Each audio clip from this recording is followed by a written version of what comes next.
বন্ধুরা কেমন আছো সবাই? আবার ফিরে এলাম তোমাদের সামনে প্রায় 10 থেকে 12 দিন পরে নতুন সিনেমার গল্প শোনাতে। গত 27শে জুন রিলিজ হয়েছিল কালকি 2898 এডি, যেটা নিয়ে সারা ভারতবর্ষের সিনেমা প্রেমীদের যাই এক্সপেকটেশন ছিল ছবিটি আশানুরূপ ফল সেই রকমই করছে। ছবিটি এতই ভালো ব্যবসা করছে যে 27শে জুনের পরবর্তী শুক্রবার 4 জুলাইতে বলিউড কিংবা সাউথের কোনো বড় প্রযোজক প্রতিষ্ঠান কিংবা কোনো বড় হিরো তাদের সিনেমা নিয়ে আসার সাহস পায়নি। তবুও গত শুক্রবার অর্থাৎ 4 জুলাই একটা নতুন হিন্দি সিনেমা রিলিজ হয়েছে। সিনেমাটার নাম ছিল কিল, মানে হত্যা। তো সেই সিনেমাটাই দেখলাম। আজকালকার সিনেমা যতটা দৈর্ঘ্য হয় মোটামুটি 2.5 থেকে 3 ঘন্টা হয়, কোনো সিনেমা তো তার থেকেও বেশি হয়, যেমন কালকি, অ্যানিমেল, এদের দৈর্ঘ্য আরও বেশি ছিল। তবে কিল সিনেমাটার দৈর্ঘ্য ছিল 2 ঘন্টার থেকেও কম। সেই হিসাবে কিল সিনেমাটা দেখতে গিয়ে খুব একটা বেশি বোরিং লাগেনি। সিনেমাটা কেমন, সিনেমাটার পারফরমেন্স, সিনেমাটাতে নায়ক হিসাবে নবাগত লক্ষ্যকে নেওয়া হয়েছে, তো তার পারফরমেন্স কেমন সেটা নিয়ে আমরা আলোচনা করব। কিন্তু তার আগে আমরা যেটা করব সেটা হচ্ছে সিনেমাটার কাহিনীটা নিয়ে একটু আলোচনা করব। সিনেমাটা প্রায় 1 সপ্তাহ হয়ে গেছে। আমরা সিনেমাটার প্রাইমারি বিজনেস শেষ হওয়ার পরেই এই সিনেমাটা নিয়ে আলোচনা করছি। আর যেহেতু একটি নবাগত নায়কের সিনেমা, তো সেক্ষেত্রে আমি এটা ঠিক মনে করিনি যে সিনেমা রিলিজ হওয়ার তার 2 দিন পরেই সেটা নিয়ে আলোচনা করে সবাইকে স্পয়লার দিয়ে দেব। তো চলো সময় নষ্ট না করি, সিনেমাটার কাহিনী নিয়ে একটু আলোচনা করা যাক। সিনেমার প্রথম দৃশ্যেই আমরা দেখতে পাবো মিলিটারি কমান্ডো অর্থাৎ NSG commando, national security guard, তাদের গাড়ি ক্যাম্পে ফিরে এলো। সেখান থেকে আমাদের সিনেমার হিরো, যার নাম লক্ষ্য, এবং সিনেমাতে যার নাম হয়েছে অমৃত এবং তার বন্ধু ক্রিশ নিজেদের বেসে ফিরে এলো। সেখানে ফিরে আসার পরে ক্রিশ অমৃতকে বলছে যে তোর ফোনে অনেকগুলো কল এসেছে, মেসেজ এসেছে, তুই সেগুলো খেয়াল করিসনি। ফোনটা সম্ভবত বেসে রয়ে গেছিলো। তো অমৃত যখন তার ফোনটা নিয়ে দেখে সেখানে তার লাভ ইন্টারেস্ট অর্থাৎ প্রেমিকার প্রচুর মেসেজ এসছে এবং সেখানে লেখা রয়েছে তার প্রেমিকার এনগেজমেন্ট পরের দিনই। এবং সেই নায়ককে অনেকভাবে খবর দেওয়ার চেষ্টা করেছে, কিন্তু সেই খবর অমৃতের পর্যন্ত পৌঁছায়নি। তো অমৃত ইমিডিয়েট ডিসিশন নেয়, সে তার বন্ধু ক্রিশকে নিয়ে চলে আসে নায়িকার যেখানে এনগেজমেন্ট হচ্ছিল সেই ভিলাতে। তো যেখানে এনগেজমেন্টটা হচ্ছিল প্রচুর লোকজন ছিল, বাহুবলী টাইপের কারোর সাথে এনগেজমেন্ট হচ্ছিল, বাইরে প্রচুর লোকজন, সবার হাতে বন্দুক, তারা সেলিব্রেট করছে বন্দুকের গুলি ফাটিয়ে। নায়িকা যখন এনগেজমেন্ট ভেন্যুতে এলো, নায়িকার বোন, ছোট বোন, সে মেবি অমৃতের কথা জানে, সে তার বড় বোনকে বলছে কেন সে এই এনগেজমেন্টটা করছে। কিন্তু তার বড় বোন নায়িকা, যার নাম সিনেমাতে তুলিকা রীতিমতো কনফিডেন্ট যে অমৃত কোনো না কোনো একটা ব্যবস্থা করবেই। তো তুলিকা যখন এনগেজমেন্ট ভেন্যুতে প্রবেশ করছে, তুলিকা লক্ষ্য করে অমৃত সেখানে প্রথম থেকেই উপস্থিত। অমৃত তুলিকাকে বলে যে চলো আমরা পালিয়ে যাই, কিন্তু তুলিকা বলে যে আমি পালিয়ে যাব না, আমি বাবার অনুমতি নিয়ে বাবার সামনে তোমাকে বিয়ে করব এবং তোমাকে সেই ব্যবস্থাই করতে হবে। এরপরে অমৃত সেখান থেকে চলে যায়। পরের দিন নায়িকা তার বাবা এবং তার ফ্যামিলি, তার মা এবং তার ছোট বোন অহনাকে নিয়ে নিজ এলাকায় ফিরে যাওয়ার জন্য ট্রেন ধরে। নায়িকার বাবা, যে চরিত্রে অভিনয় করেছে হর্ষ ছায়া, তার নাম বলবন্ত সিং। নায়িকার ছোট বোন, তার নাম অহনা। বলবন্ত সিং ঝাড়খণ্ডের একজন বড় টেক্সটাইল বিজনেসম্যান।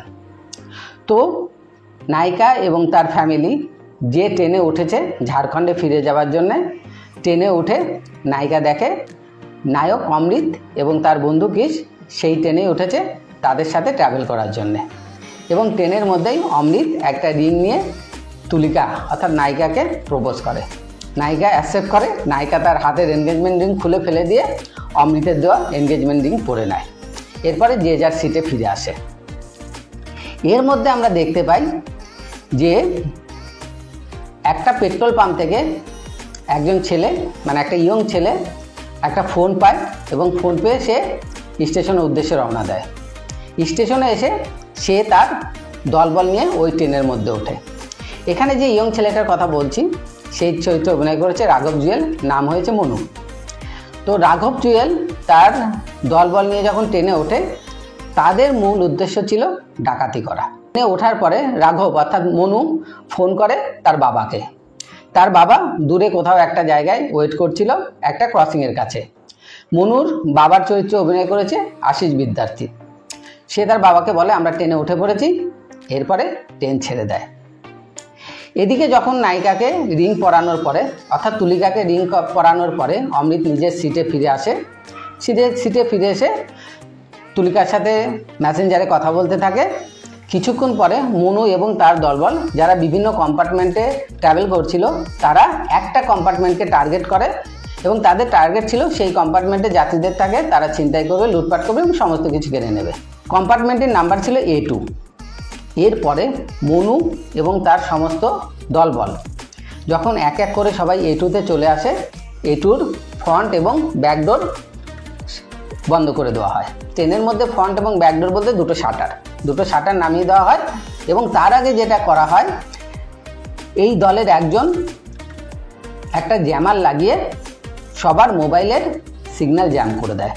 সেই সময় অমৃত তুলিকার সাথে কথা বলছিল এবং ওই কামরাতে যে সমস্ত প্যাসেঞ্জাররা নিজেদের ফ্যামিলি কি বন্ধুবান্ধবদের সাথে কথা বলছিল মোবাইলে, তাদের সবার নেটওয়ার্ক চলে যায়।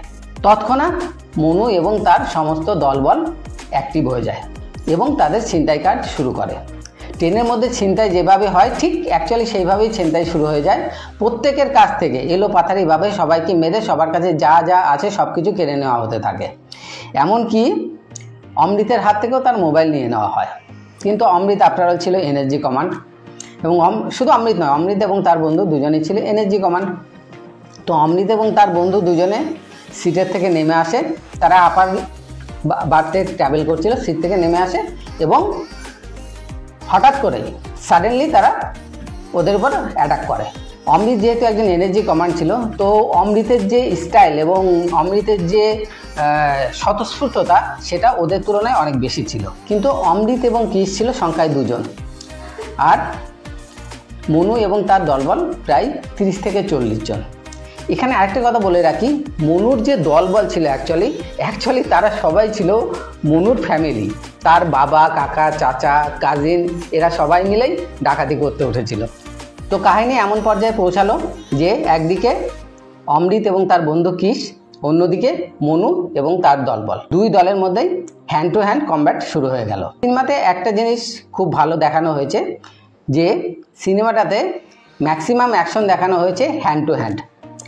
পিস্তল, বন্দুক কিংবা যে কোনো আগ্নেয়াস্ত্রের ব্যবহার খুবই সামান্য দেখানো হয়েছে। তো একদিকে অমৃত এবং কৃষ, অন্যদিকে মনু এবং তার দলবল। প্রাথমিক লড়াই হতে গিয়ে মনু এবং তার দলবলের হাতে অমৃতের বন্ধু কৃষ ধরা পড়ে যায়। অন্যদিকে মনুর পরিবারের একজন ধরা পড়ে যায় অমৃতের হাতে। অমৃত তাকে নিয়ে ব্যাকফুটে চলে আসে এবং যেখানে তুলিকা এবং তার ফ্যামিলি ছিল সেখানে আসে। সেখানে এসে সে লোকটাকে জিম্মি করে রাখে, তুলিকাকে একটা চাকু দিয়ে দেয় তার সুরক্ষার জন্যে এবং অমৃত বলে যে কৃষ তাদের হাতে ধরা পড়েছে এবং অমৃত কৃষকে উদ্ধার করার জন্য রওনা দেয়।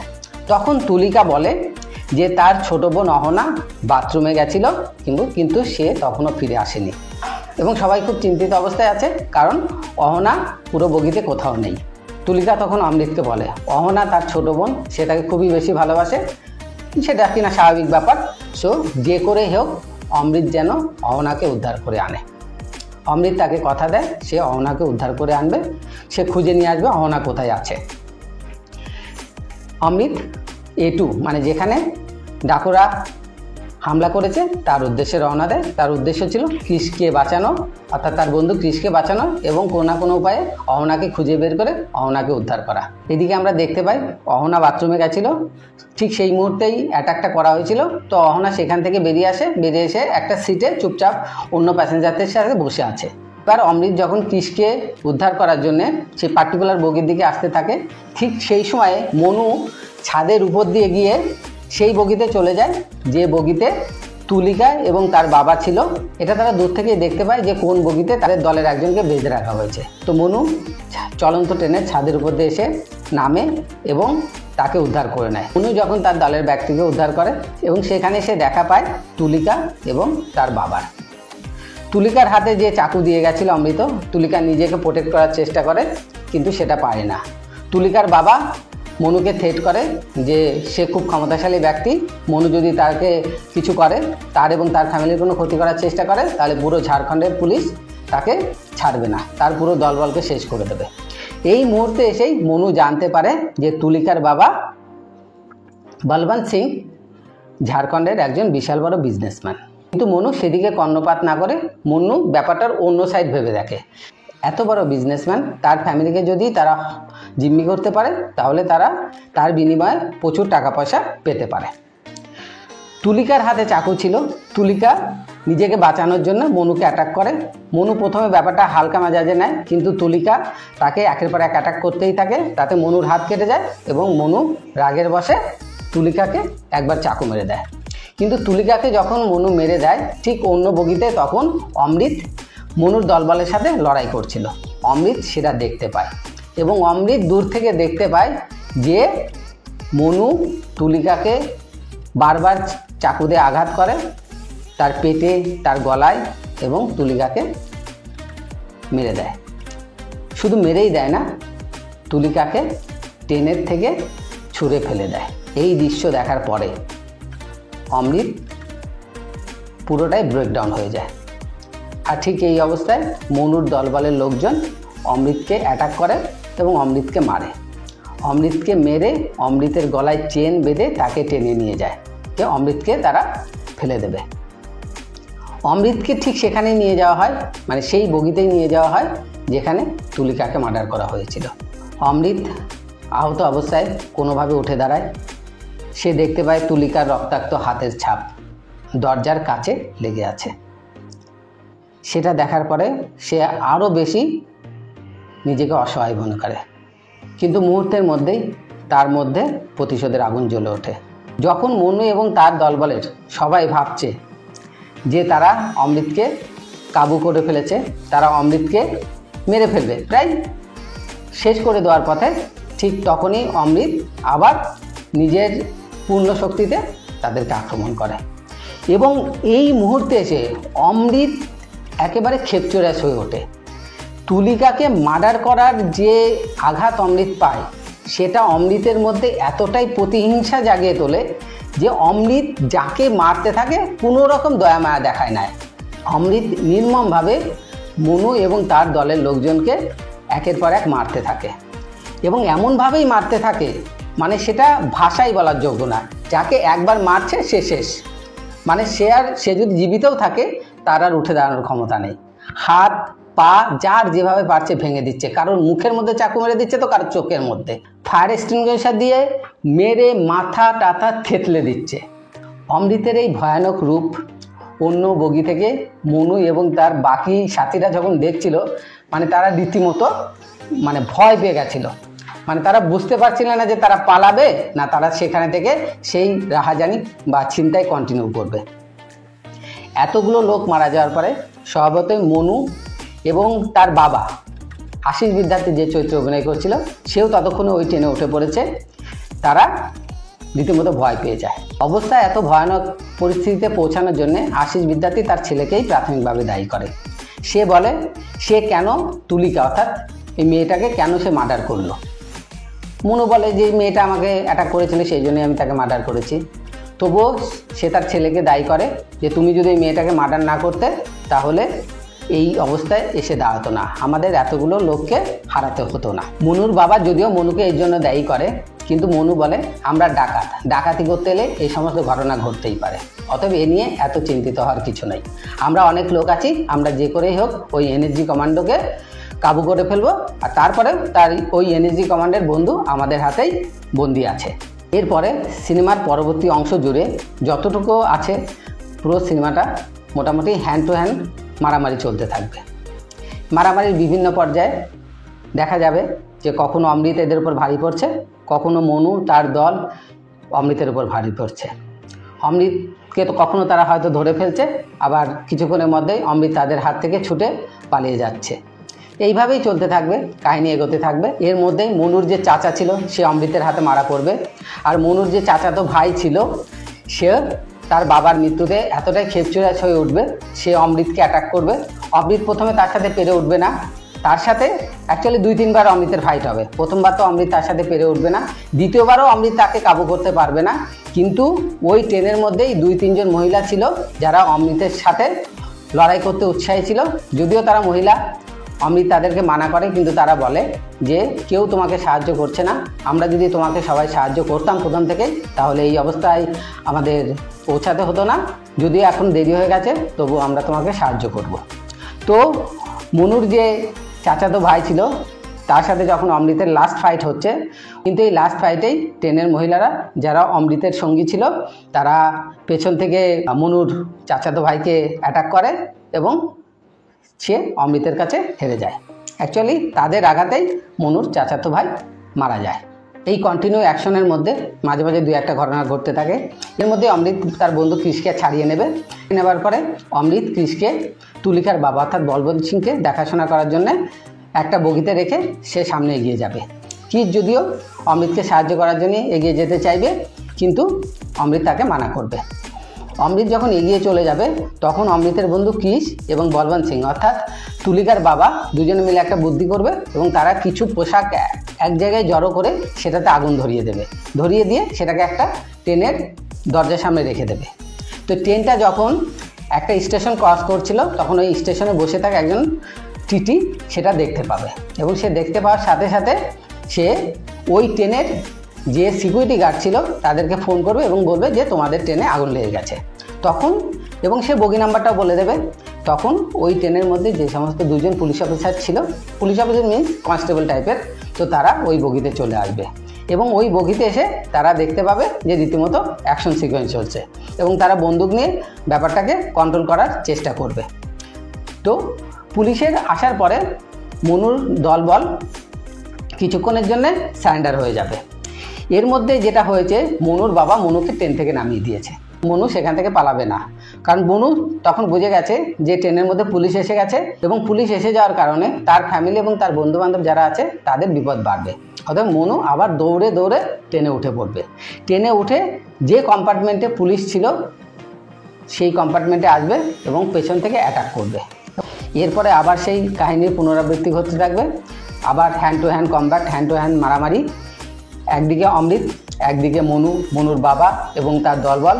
এর মধ্যে একে একে মনুর দলের সব মারা পড়তে থাকবে অমৃতের হাতে। এর মধ্যেই অমৃত মনুর বাবার বুকের মধ্যে একটা মাঝারি সাইজের গ্যাস রিজার্ভার ঢুকিয়ে দিয়ে তাতে আগুন লাগিয়ে দেবে এবং ট্রেনের মধ্যে মনুর বাবার মাথায় পুরো আগুন লেগে যাবে এবং সে মারা যাবে। ঘটনা মনুকেও রীতিমতো খেপচুরিয়াস করে তুলবে।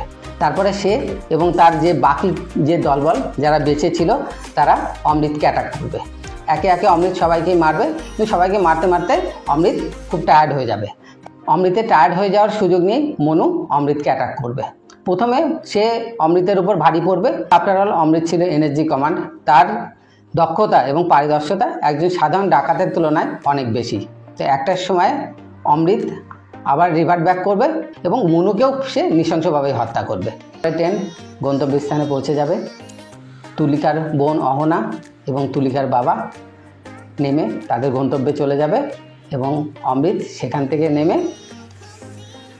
স্টেশনের একটা বেঞ্চের উপর আহত অবস্থায় বসে থাকবে এবং সে ভাবতে থাকবে যেন তুলিকা তার পাশেই বসে আছে। এর মধ্যেই অমৃতের জীবনে আরেকটা যে দুঃখদায়ক ঘটনা ঘটবে সেটা হচ্ছে ট্রেনে মারামারি চলার সময় শেষ মুহূর্তে এসে অমৃতের বন্ধু কৃষ মনুর হাতে মারা যাবে। মানে অমৃত মোটামুটি একলা হয়ে যাবে। কিল সিনেমার ব্যবসায়িক সফলতা নিয়ে যদি আমরা আলোচনা করি তাহলে বলবো সিনেমাটার বাজেট কিন্তু খুবই অল্প, কারণ সিনেমাতে যে সমস্ত অভিনেতা অভিনেত্রী আছে তারা খুবই স্বল্প বাজেটের শিল্পী। এখানে কোনো নাম করা কোনো অভিনেত্রী বা অভিনেতা নেই।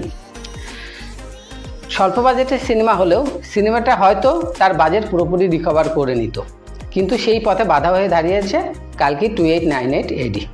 কালকি 2898 যদিও এক সপ্তাহ আগে রিলিজ হয়েছে, তবুও এখনও তার দাপট কমেনি, যার কারণবশত কোনো বড় পরিচালক প্রযোজক কিংবা কোনো বড় নায়ক নায়িকা কোনো নতুন সিনেমা রিলিজ করতে সাহস করেনি।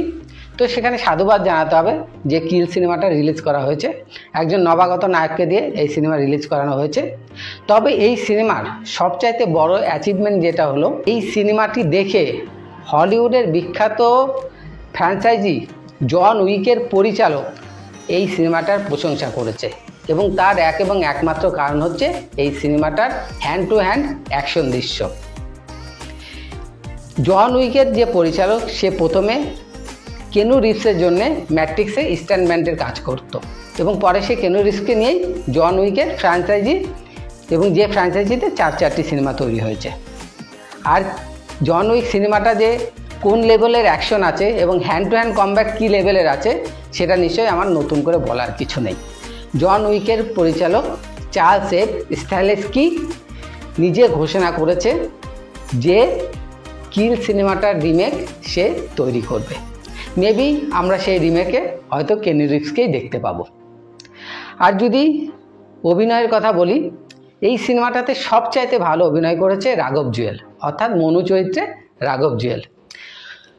রাঘব জুয়েলকে এতদিনে আমরা দেখেছি প্রথমত একজন ড্যান্সার হিসেবে, পরবর্তীতে আমরা দীর্ঘদিন তাকে দেখে আসছি একজন খুবই ভালো অ্যাঙ্কার হিসাবে, এবং এখন পর্যন্ত যতগুলো সিনেমায় সে অভিনয় করেছে সে পজিটিভ চরিত্রে অভিনয় করেছে। বেশিরভাগ ক্ষেত্রে একজন ডান্সারের চরিত্রে অভিনয় করেছে। একটা সিনেমা আমি তার দেখেছিলাম, সম্ভবত সিনেমাটার নাম ছিল সোনালী কেবল, সিনেমাটাতে সে নায়িকার বন্ধুর চরিত্রে অভিনয় করেছে।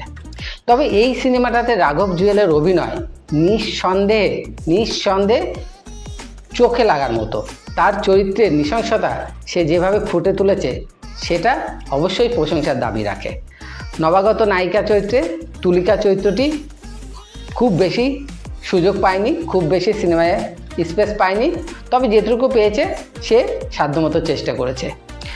অমৃতের বন্ধু চরিত্র যে করেছে কৃষ নামক চরিত্রটি, সেই চরিত্রটিকেও দর্শকের ভালো লাগবে, এবং অমৃত চরিত্রটি যে চরিত্রে অভিনয় করেছে নবাগত নায়ক লক্স, তার অভিনয়ও ভালো লাগবে মোটামুটি, খুব ভালো হয়তো লাগবে না, কিন্তু তার অ্যাকশন দৃশ্যগুলো, আমি বারবার বলছি, তার হ্যান্ড টু হ্যান্ড অ্যাকশন দৃশ্যগুলো অবশ্যই প্রশংসার দাবি রাখে। তবে এক্ষেত্রে যতটা প্রশংসার দাবি রাখছে অমৃতের hand to hand combat action দৃশ্যগুলি, ঠিক ততটাই প্রশংসার দাবি রাখে এই অ্যাকশন দৃশ্যের পেছনে যে অ্যাকশন ডিরেক্টর রয়েছে তার অবদান। সিনেমার কাহিনীটা আমি যতটা বললাম ততটা না বললেও চলতো। অ্যাকচুয়ালি এই 1 ঘন্টা 50 মিনিটের সিনেমাতে প্রথম 20 মিনিট, ম্যাক্সিমাম প্রথম 15 থেকে 20 মিনিট বাদ দিলে অলমোস্ট 1.5 ঘন্টা সিনেমাটাতে শুধু হ্যান্ড টু হ্যান্ড কমব্যাট, সিনেমাটাতে শুধু অ্যাকশন আর অ্যাকশন। আর সিনেমাটাতে অ্যাকশন ডিরেক্টর বন্দুক এবং কোনো আগ্নেয়াস্ত্র ব্যবহার না করে যেভাবে অ্যাকশনটাকে হ্যান্ড টু হ্যান্ড দেখিয়েছে, সত্যি দেখার মতো হয়েছে। শুধুমাত্র অ্যাকশন দেখার জন্যই সিনেমাটাকে দেখা যায় একবার। এই সিনেমার অ্যাকশন দেখার সময় 1 মিনিটের জন্যও কিন্তু কারোর বোর ফিল হবে না। কেউ যদি সিনেমা দেখতে দেখতে এটা মনে করে অ্যাকশন তো হচ্ছেই কন্টিনিউ, 2 মিনিটের জন্য বাইরে গিয়ে পপকর্ন খেয়ে আসি কিংবা বাথরুম থেকে আসি, সে যদি বাইরে যায়, বাইরে থেকে ফিরে এসেই দেখবে হয়তো অমৃত মনুর উপর ভারী পড়ছিল, সে ফিরে আসতেই দেখবে মনু অমৃতের উপর ভারী পড়ছে, অর্থাৎ পুরো সিচুয়েশন হয়তো চেঞ্জ হয়ে গেছে। সো পুরো অ্যাকশনটা দর্শককে একবারে সিটে বসে থেকে দেখতে হবে। আর অ্যাকশনটা সত্যিই দেখার মতো, আমি কথাটা বারবার বলছি, সত্যিই দেখার মতো। এত সুন্দর হ্যান্ড টু হ্যান্ড কমব্যাট বলিউডে দীর্ঘদিন দেখা যায়নি। যে নতুন নায়ক লক্স, যার নাম, সে এত সুন্দরভাবে অ্যাকশনগুলোকে কোরিওগ্রাফ করেছে কিংবা এত সুন্দরভাবে পারফর্ম করেছে অ্যাকশন ডিরেক্টরের নির্দেশ অনুযায়ী, এটা দেখার পরেই বলিউড এবং সাউথকে যদি বাদও দিই, বলিউডের যে অ্যাকশন হিরোরা আছে, ঋতিক রোশন, জন আব্রাহাম, টাইগার শ্রফ কিংবা বিদ্যুৎ জামাল, এরা আবার নতুন করে ভাববে যে হ্যান্ড টু হ্যান্ড কমব্যাটকে আরও ভালোভাবে কিভাবে পারফর্ম করা যায়। লক্সে যেভাবে দেখিয়েছে একদম এনার্জি স্টাইলে দেখিয়েছে, অ্যাকশনের মধ্যে কোনো অবাস্তব কিছু নেই। দেখে মনে হবে যে হ্যাঁ, একজন এনার্জি কমান এভাবেই লড়াই করতে পারে। আমি 80% শিওর এই সিনেমা তোমাদেরকে এন্টারটেইন করবে। আর যারা এই সিনেমাটাকে থিয়েটারে দেখতে পাচ্ছ না, তারা অপেক্ষা করো ওটিটির জন্যে। ওটিটিতে রিলিজ হলে পয়সা দিয়ে হলেও এই সিনেমাটাকে তোমরা দেখো, পয়সা বিফলে যাবে না। বাকি আমাকে যদি বলা হয় সিনেমাটার শুধুমাত্র অ্যাকশন দৃশ্যের জন্যই আমি 5-এর মধ্যে 3.5 দেব। আজকে এই পর্যন্তই। যেহেতু অনেকদিন পর ভিডিও করলাম, সেহেতু একটা ছোটোখাটো সিনেমার গল্প নিয়েই বসেছিলাম আজকে। আশা করি আপনাদের ভালো লাগবে। আর যদি ভালো লাগে অবশ্যই আমার চ্যানেল সাবস্ক্রাইব করুন, লাইক করুন, কমেন্ট করুন এবং বেল বাটনটা অবশ্যই চেপে রাখুন,